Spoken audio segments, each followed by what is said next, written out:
Hi there, I'm Phil the Practical Gardener. Through this channel and also my website, I'm providing a range of tips which allow you to do a whole range of activities around your garden in a way that is practical and long-lasting and makes your garden easy to manage. Each tip is standalone, but quite often within the tips I do refer you to other tips which will help to inform the way that you do that particular tip or provide the background.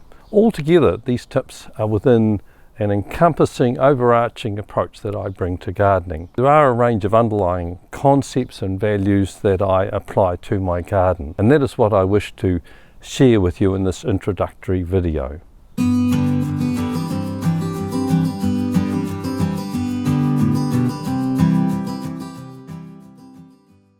I do believe that gardening is one of the most creative and immersive activities that you can do in your life. It provides you with an opportunity to unleash your design flair, combined with opportunities to indulge your love of nature and growth.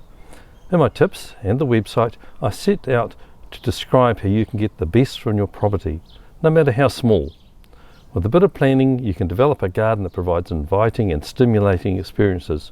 Small spaces can be designed to appear larger. Unusually shaped sections can be turned to your advantage. Unproductive areas can provide an abundance of produce for your kitchen. I share garden styles and ideas that can open your ideas to new possibilities. I want to inspire you to use these ideas as a way to stamp your personality on the garden, creating something unique and with its own distinctive charm.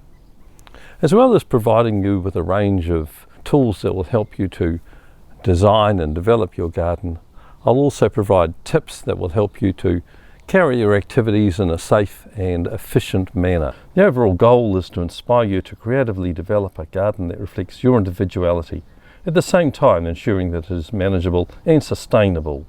There is a coherent philosophy that flows through these tips. Firstly, it is oriented around the domestic scale of your property. Any space, no matter how small, can be developed into a vibrant and fulfilling garden environment. Indeed, a small space means that a more intimate garden can be created with more intensive design and appreciation of the available space. At the same time, I have a focus on practicality. With busy lives and many leisure options available, householders have limited time and energy for their garden. I work from the basis that you have come to my tips with few gardening skills and experience. I include suggestions on ways to develop your garden so that it is within your capabilities without assuming technical or horticultural expertise. Also, I show you how you can use simple methods of ongoing maintenance.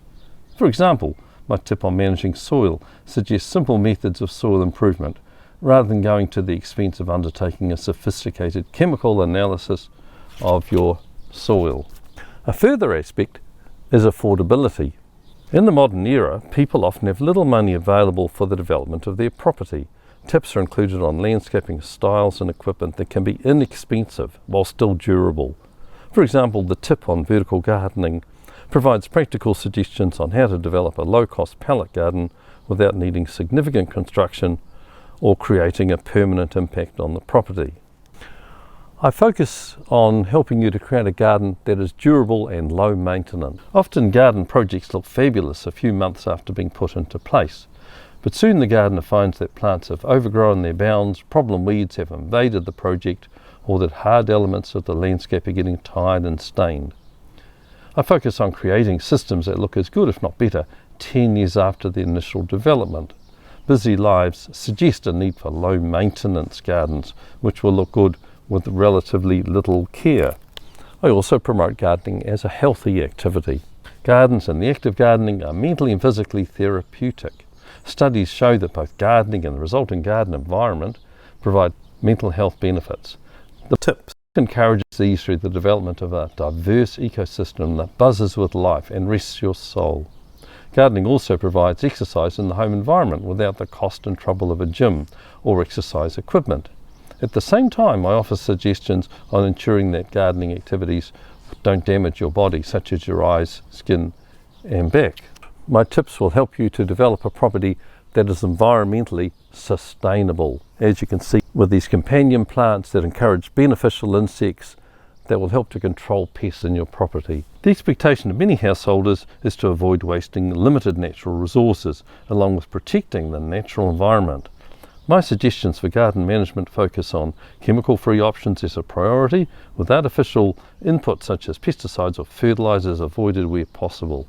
Sustainability is also treated proactively. Suggestions include nurturing the organic makeup of your soil, encouraging diversity of plants, animal life and microorganisms, and building an ecosystem that will thrive over time. Finally, my approach is forward thinking. The world is changing and it is important to embrace and plan for this. For example, the cost and sustainability of water supplies are going to be more significant going forward. I discuss how to minimize the use of valuable water resources and how to make their application to the garden yield optimum results. There is a clear and logical structure to both my tips and to my website. Each tip is focused and concise with illustrated examples. Although it is broken into tips that can be viewed separately, the approach of the material is holistic. There is a flow from general issues such as care of the soil and overall design, passing through landscape styles and methods, and concluding with suggestions for growing fruit and vegetables. Guidelines are kept simple, aimed at the average home gardener. I don't provide detailed explanations such as what camellia would suit your situation in the shade or how to build a detailed retaining wall. In those situations, gardening stores and hardware shops are the best place to go for advice because they will understand your local situation and be able to recommend ways of doing things and plants for you. Staff at garden centres have a wealth of knowledge on local conditions in your area and will be able to give you specific advice regarding plants that are available and suited to your situation. Similarly, technical details on building structures are available through hardware stores and videos on the internet. Designing, building and maintaining a garden does involve lifelong learning. When you are walking in your neighbourhood, see what is growing successfully in your environment. If you don't know what a plant is, take a twig to your garden centre to get it identified. Get ideas from garden visits, television programs, even trips to the mall. Also cultivate the friendship of gardeners. They have deep learning gained over years and will be happy to impart suggestions. These can help you along your gardening journey and save you from unnecessary mistakes. However, the best source of information is actually yourself. As you walk around your garden, observe where the breezy places are and where the ground stays damp all day. Monitor how successful plants have been in particular environments. Where there has been a failure, try plants in a different situation. As you do this, immerse yourselves in the wonders and joys of nature. After all, that is what gardening is all about. So thank you for watching this video through to the end.